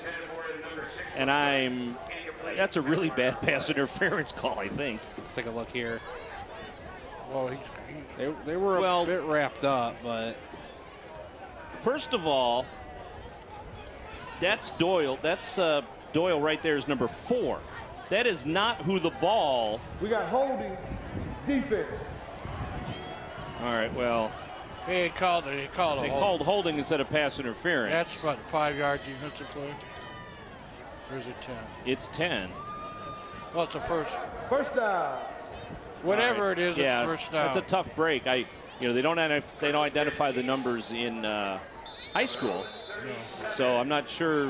it looked like it was on Castonia. Well, and it had to have been just before we saw it. There was holding in the play there. I mean, we're looking at the football. Oh, there's always holding on the play.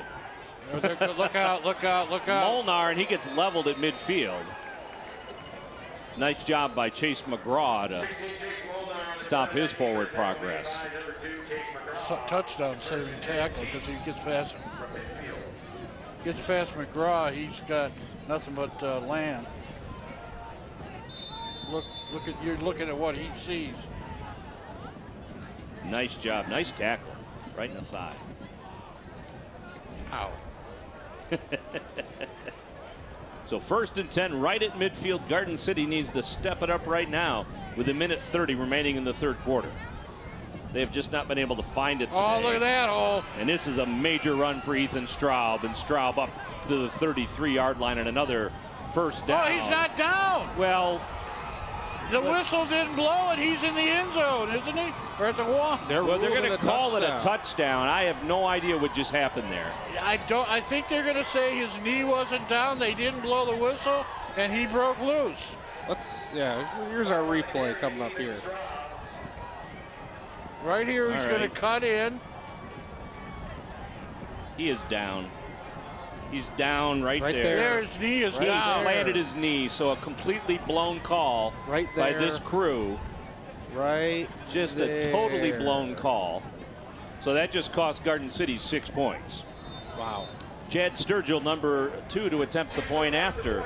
A great run by Straub up to that point, and a very heads-up move by Straub to get up and run it into the end zone, even though he was already down. So an absolutely blown call by this referee crew. And it cost Garden City 6 points. If you're looking for a bright spot, it's still a two possession game. So there's nothing you can do in high school sports. Nope. I mean, I hate to sound like, Willie Sandman, but I mean, that was just terrible. Yeah, that was as blatant as it gets. And you'd have to be a lot crazier than that to sound like Willie Sandman. and when a kid is that close to the ground too, you don't leave that as a judgment call. Well, first of all, when he's laying on the player underneath him, he's already down. Right. And then he plants his knee into the grass, Well, so he was down twice. Actually, if he's laying on the player... If the player beneath him is flat on the ground, then he's down. No. He is. He's live. No, not in high school he's not. Either way, his knee was down when he went to go replant himself. So Chellowa and McDaniel will go deep. So now Garden City has got a tough task on their hands. The Sturgill will kick off. Well, this is a part of the game where you look at what you got to do, and you start running plays that are tougher to run, and this is where you might make a mistake with a fumble or an interception, and the game gets out of hand. But this is completely. And another line shot kick and a flag, or a whistle at least. I think it's offsides. Pretty much has to be where it was thrown, right? Offside, kicking team, 5 yards, re-kick. They'll move back 5 yards, kick it from the 35. You might want to rack that last play there, Christian. We'll use it as the closing and freeze it on the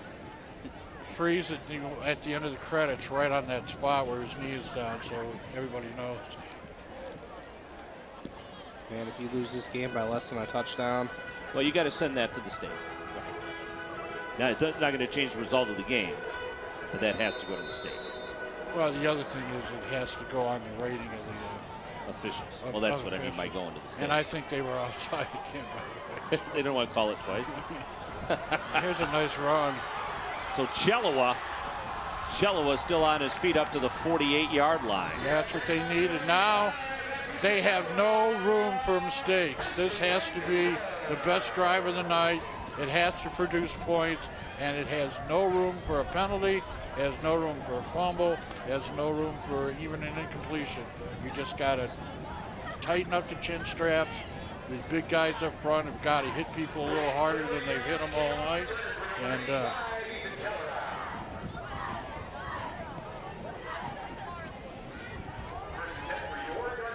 just to recap the Cougars' offensive drive chart tonight, it's gone fumble, punt, end of the half, punt. So you got to get something going here. And McGraw just fell down on the read option there. That I've been thinking that's open all night, and he fell down there. So second down and about 12 for the Cougars. Takes it back to about the 46, 47 yard line. And that's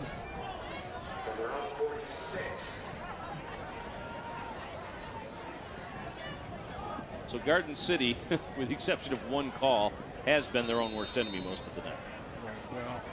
Sometimes when you're not, it just seems the whole world's against you. and that play was just bad because it was like a 2-second call with his knee. You know, it wasn't like he just planted it. Here goes. Here's McDaniel. Oh, McDaniel with a nice move. If McDaniel gets it back up to about the 44. It looks like he had a room all the way on the outside. Exactly, Jeremy. It looked like if he had one more speed to get outside of the one man, there was nobody to stop him. Instead, he cut it in for a nice gain, and there's the end of the third quarter. So Garden City, with only 12 minutes to try to get back into this game, they trail 22-7 here on homecoming for 2018. We want to thank Jim Neve, Sharon Giangrande, and all of our friends at Incorporate Graphics, located kitty corner from Garden City High School on Middle Belt Road. They do some amazing work. They recently produced the Santaland Parade ugly sweatshirts that you can buy from the Incorporate Graphic website at their online store. You can also buy those sweatshirts at Maplewood Community Center and Garden City City Hall, but they are very good friends of the Garden City Cougar sports program and everybody in Garden City, the GCYA, and all of the teams in the area use Incorporate Graphics. Located on Middlebelt Road, they can help you with whatever your needs are, being jerseys, jackets, sweatshirts, t-shirts, caps, and more. Check them out. Go to their website, incorporategraphics.com, incorporategraphics.com. We said the clock. It's at 12. Yeah, he had it 0. They didn't have 12 minutes. Oh, by the way, if you're a business, you can deal with them too, because I've got a business, and they have done some excellent work for me, and I highly recommend it. So third down and 3. McGraw from the pistol. He's going to run it himself. He's got the first down. So he got all the way up to the 40-yard line, picked up the first down. And I liked it. He got out of bounds. It says 12 minutes on the clock, but you got to start doing clock management right here. Well, apparently he didn't make it out because the clock's running. Really? So either way, it should stop. It stopped at 11:43. Now it's running. I thought he was out. I think he was too. So first and 10 at the 40 of New Boston Huron. I don't know if these two teams have ever met before. This is the first meeting. At least somebody did their homework. Man in motion, that's Castonier. You give it to McDaniel. McDaniel cuts it up for about a gain of 6, maybe 7. Now, I don't know if they have a hurry-up offense, but I'm telling you, because what's going to happen, even if you score here, Huron's going to get the ball, and they're going to put a knife in the ball and take the air out. They have done a very good job today of clock management. They are not going to give you a lot of clock, and one thing we haven't seen from Garden City all day was a passing game, and they might have to go to their passing game after, even if they score and get the ball back. So second down and 4 for the Cougars at the 34. And this is to Chelloa. And he's up over for the first down and still on his feet. Castonier, rather. I said Cello, but Castonier. He did a great job picking his open field there, Jeremy. He did a great job cutting a couple times. So first and 10 at the 21. Garden City just short of the red zone. Got to score in a hurry.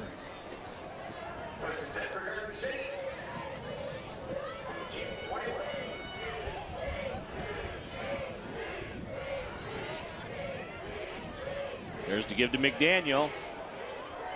Saw the He's coming side back. fall apart, so he comes to this side. He tried to go wide left.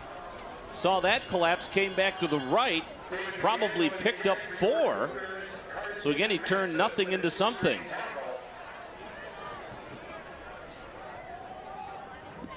Goes to the left, didn't find an opening. Too many white jerseys there. They're all on that side. There must be an opening on this side. And actually, if it wasn't for, I don't know who made the tackle, but whoever tripped him up, if it's not for that, it's probably a first down. I don't think Daniels had a game where it's been tougher to run than this. Yeah, you can tell he's starting to get pretty frustrated down on the field, too. He's already had 1 penalty against him, too. Well, after 5 TDs and a 200-plus yard game at Robichaud, as you see him still on his feet. It's not like they, don't know who to key on, and there's a penalty marker on the play, and it's going to be holding against Garden City. Has the Huron team had a penalty? The first league tackle. Holding on the offense, 10 yards, repeat the down. And that's been all 3 drives in this second half. Has been a big penalty that has put Garden City in a hole on positive run plays. Every single drive, all 3 in this half, that's happened. Well, I said something at the beginning of the game. I said, don't show your opponent in the playoffs anything with your offense. And you know what? They haven't shown anything. Look at this little screen pass. And McDaniel just fights his way back up to the 27-yard line. Well, I think they have a spy on McDaniel. They got somebody watching wherever he goes. Because he was not open on that screenplay. By the way, according to the stats, Huron had 3 penalties in the first half. Did they? Okay. That's so long ago. So 3rd down 16 now for Garden City, with 8 minutes and 30 seconds remaining in the game. Last regular season game for the Cougars. They're in the playoffs no matter what happens tonight. But a loss here, and more than likely they're on the road. And another fumbled snap. McGraw loses it, and this may result in a touchdown. McGraw lost the snap. Oh, they got to throw a flag. No. And rather than right on the 35-yard line. Well, they try to get control of what's going on. So that's number 19, Tyson Stevens, who runs it back. But I think they are calling it back. Well, it was a block in the back or tackle in the back on the 35-yard line. They're using pink flags tonight, so it's hard to tell. It wasn't even necessary. Okay, so there you see it. It kicked right up into the hands of Stevens. Now watch 54 here. Well, we cut away from it, but so this is going to come back. It's going to be Huron's ball. It'll be first down. So look at it right at midfield, which is a break, but just another huge mistake. A huge mistake from the Cougar offense. They just cannot do anything right tonight. Well, that time they didn't take a shotgun. They took a howitzer and just blew their whole leg off. I'm on to tell you, every single drive this half has been mistake prone. So 1st and 10 now for Huron at midfield, with 8:05 remaining in the game. And obviously Huron's goal here is to take as much time off the clock as they possibly can. Well, all they have to do is snap the ball after 25 or 30 seconds, and not early, and then take your time in between plays, and you're going to take, if a first down, you're going to take 2 minutes out. Quarterback keeper. By the way, Ted, you were talking about the size of Huron lining up at, I believe, left tackle. The 300-pound sophomore for Huron, I believe that's Tyler Short, number 72, a young man you can see right there in your picture. He gets his own. He gets, instead of 2 people to a seat on the bus, he gets his own seat. Nobody else sits with him. Not sure many people would argue with that. So 2nd down and 6 now. That's right. And Molnar on the quarterback keeper picks up the first down, and then Ted's response of "that's right" is to Christian Gibbons, our director, saying that is the definition of big ugly. Well, having been a And that is an affectionate term. That is not meant in any disrespect. Having been a member of that group at one point in my life. So 1st and 10 at the 32 as the Huron Chiefs have taken it to Garden City here tonight. I've noticed that you guys have started putting disclaimers on most of the stuff that I talk about. Yeah, we have a whole team of legal of attorneys that are transcribing everything you say. Biger? Yeah, no. Man in motion, and he takes it. And he'll be wrapped up after a gain of 3, that being McCrate. Well, see, now that's not a bad play. You score, you get 3 on first down. The clock is, they started it with 8 minutes. We're at 6:50 right now. You got a couple more plays. You probably, if you didn't get a first down, you're going to give up the ball with 5.5 minutes to go, and you're going to go 4-down territory here. So everything is in Huron's favor now. Yeah, and time's just running out for this Cougar team right now. I mean, they haven't been able to do anything on offense, and even if they do get the ball, well, they haven't inspired very much. If I'm Jim Baker, I get this tape, or it's probably digital on Huddle. That's a thumb drive now. A thumb drive, and I toss it. I was just say you burn it. You do not even show the team. You get the tape from your opponent next week. You say, this is what we're going to do, and you forget everything that happened tonight, because nothing, and if you think about it, the Huron offense has been on the field for all the points scored tonight, even the ones that came we scored, right. So Molnar on the carry, and Castogne with the tackle that time. And now we're under 6 minutes. We're at 5:45, and that's exactly what Huron's doing. They're taking their time. They're walking up. They probably have a guy on the sidelines they're looking at and says, okay, well, heck, the quarterback's not even in the huddle yet, and we've already taken 15 seconds out the clock. And the bell rings again from Kevin Kramus, and that's from the movie For Whom the Bell Tolls. Not exactly.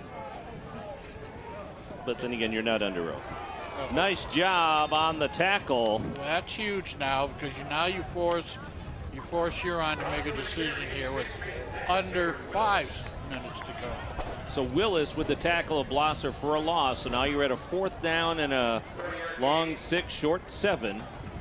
Well, you can take another 25 seconds off the clock here, run a play, and you give the ball back with 4.5 minutes left. Deep in Garden City territory. Right. And who knows, you might be able to break it. Well, you could even pass on this down, because even if it's incomplete, the clock's going to stop, but it's going to stop on the change of possession anyway. So a timeout called by Huron. 4:30. Which is a little counterintuitive. Well, they lined up again. They might punt. Pooch punt here. They're lining up for a field goal. Are they? Well, he's got the wind at his back, and not totally at his back. Holy. The wind is out of the southwest. You're going to take It'll this. be a 45-yard. Well, but in high school, if you miss it, it goes to the 20. Well, so it's the same as a punt. Well, you can't. It's probably better than a punt, because if you punt from here, you're going to put it in the end zone. So yeah, right at the 20. I think he's going to. Honestly, I think he's going to punt. No, I don't. I think he's going to go for it. Well, you know those soccer. So Sturgill will go for a 45-yard field goal right here.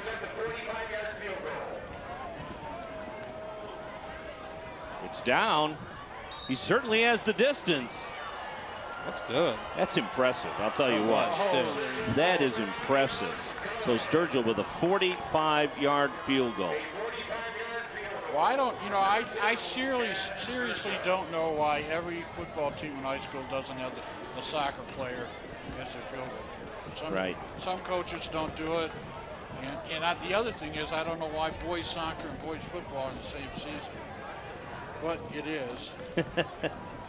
and I'm not going to retire to be a Michigan High School Athletic Association official. You sure? Yeah. Sturgill's a senior, 5'11", 175 pounds, and he just hit a 45-yard field goal in high school, which means there'll be a couple colleges looking at him. Yeah, he's a very impressive kicker. I wanted to ask you early in the game, Dave. Do you know if any colleges are looking at Daniel or who? Well, I assume, but I haven't heard anything from Jimmy Baker, the head coach of Garden City. That makes it a 3-score difference, 25-7, and Garden City getting a lesson from. By the way, Sturgill's longest field goal to that point was 21 yards, so he doubled that up. He's been probably waiting 4 years to kick that one. And that there's a whistle on the play and another offside on Huron. Am I right that his kickoffs aren't as long? Offside, kicking team, 5 yards. Well, remember Gary Sheffield, who had that violent swing? Yeah. These are violent kickoffs. I've never seen kick all against Huron. One of the things is everybody just goes into the same pot. They break you up by districts after the fact. They break you up by divisions after the fact. So everything that we've seen to this point are just, very intelligent guesses. Yeah, but they really try to get on a pre-district, and that's what next week is. It's pre-district. There's Heaven Kale, who's parked under that tent. Well, he's lucky. She. She. I don't know. You got a lady on there. We do. There's Brett George. No, that's a he. Right. Okay, I'm getting He's better. been confused for a lady sometimes, but no, that's Oh, goodness. I'm getting better.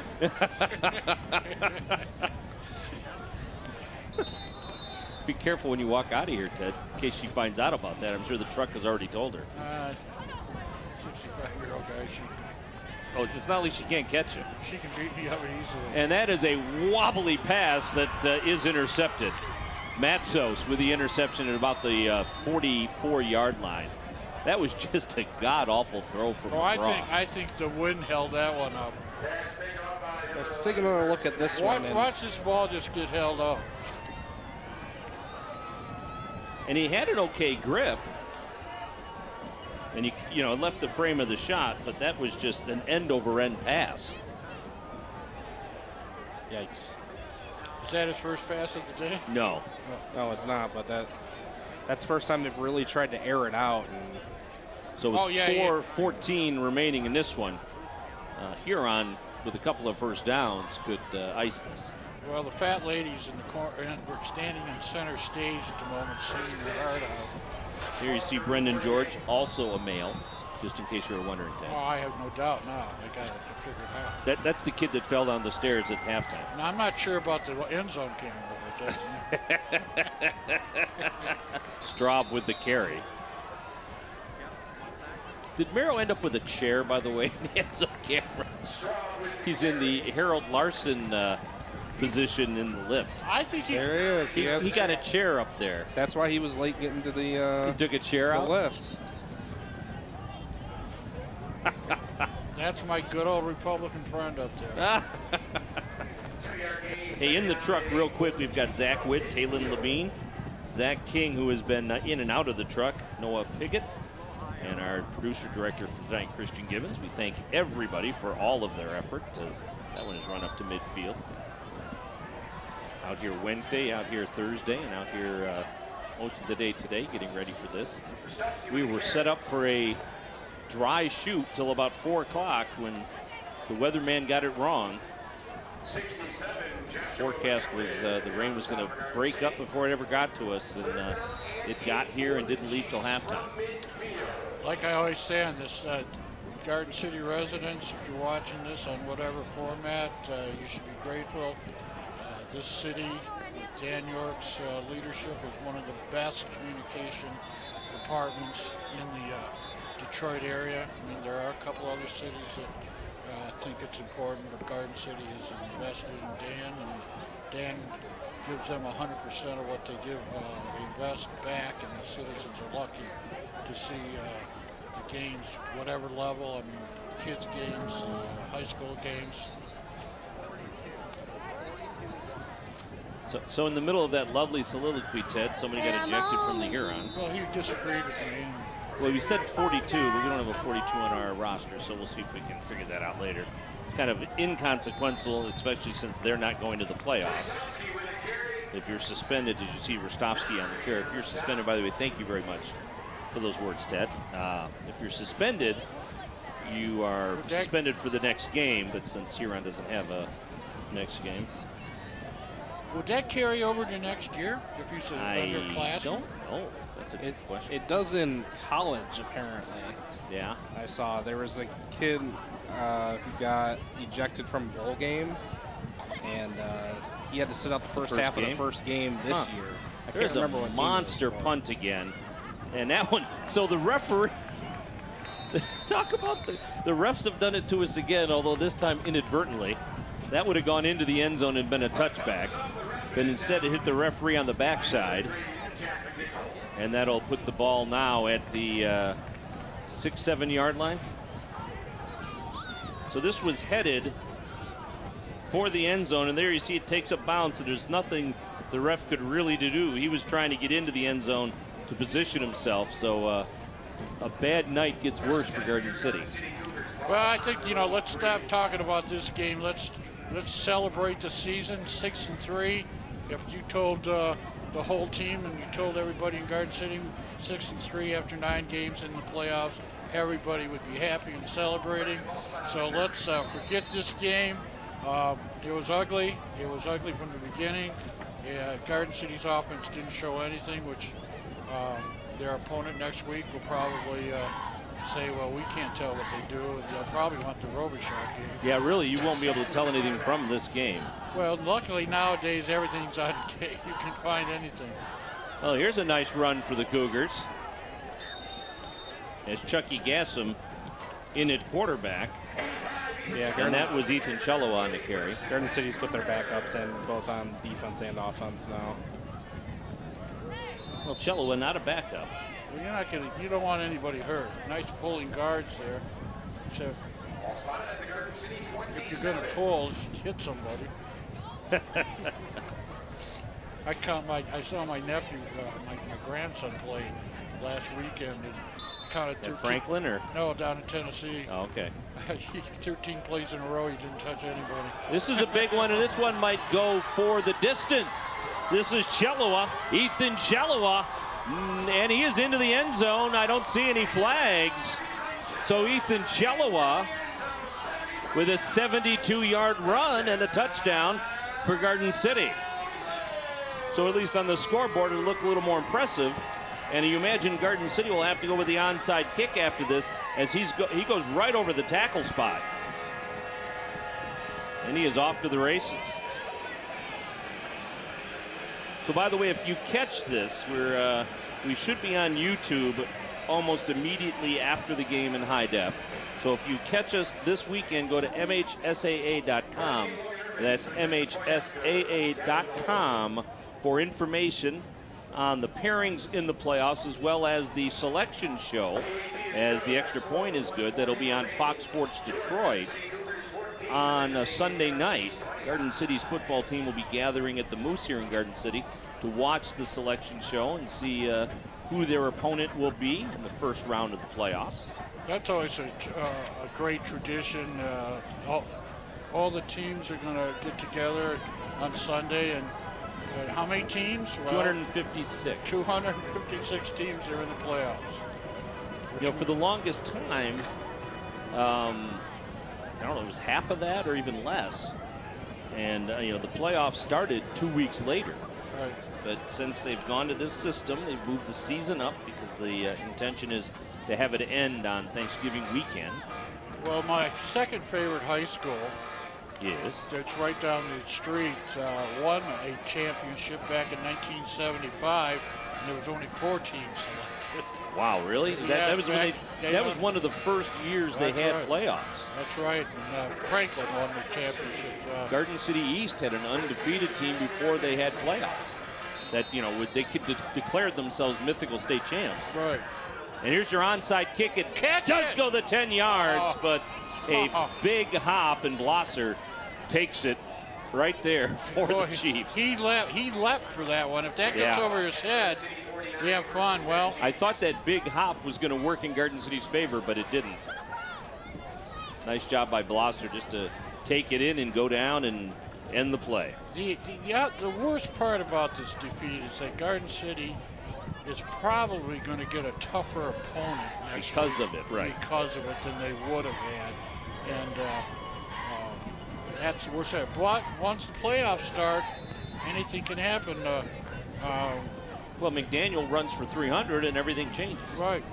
And you know what? He got bottled. Did he make 100 tonight? I don't think he made 100. Well, we don't have second half stats yet, but he had 45 in the first half. I don't think Yeah, and a lot of it comes down to your pairing, too. Who you get matched up against. I mean, some teams have easier roads than others Oh, yeah. in terms of advancing in the playoffs based on your district. Can I don't know what's the rules. Can I say something about the Garden City fundraiser? Sure. The softball team announced that they are going to go to, is it not Muscle Shores, Myrtle Alabama? Beach, right? No, they're going down to Alabama. Oh, they're going to Alabama this time. Okay. And they have I'm not going to go into details about the fundraiser, but if you know a softball player, Because of the prize? because of the prize. The prize is a very large basket of stuff, and we're going to leave it at that. Spirits, Yeah, there you go. goats. All right. But see Barry Patterson, Coach Patterson, any of the coaching staff, or see anybody that plays softball, tickets are reasonable, 5 Twinkies, and but everything goes to support the softball's trip that they're going to take in April. Yeah, they And- try to do this every 4 years at least, or every 3 years, so that everybody that plays on softball gets to do a spring trip. And if there's not a hurricane that blows away Gulf Yes, Shores, Gulf Shores is the word from the truck. It's Gulf Shores, Alabama. So please support your softball playing friends, neighbors. And Barry started doing that when he realized he couldn't get the girls to stay home on spring break anymore. that's right. He took them So on spring. he had to lean into it. So that is going to wrap it up from Garden City High School. Tough night for the Cougars on homecoming, on senior night, the last regular game of the season for Garden City. Potentially the Cougars' last home game for 2018 with a loss here tonight. They probably won't be hosting a playoff game. And congratulations to Liberty Spears, the homecoming queen, and the entire homecoming court here at Garden City High School. So, gentlemen, anything can happen in the playoffs, like you said. Just don't remember this game because everybody will forget it. Remember the season, 6-3, playoff bound, Garden City Cougars. It doesn't happen every year, so let's enjoy it this year. All right, for Jeremy Jenkins and Ted Fournier, this is Dan York saying so long from Garden City High School. Tough loss for the Cougars tonight, and playoffs coming up next week. Good night, everybody.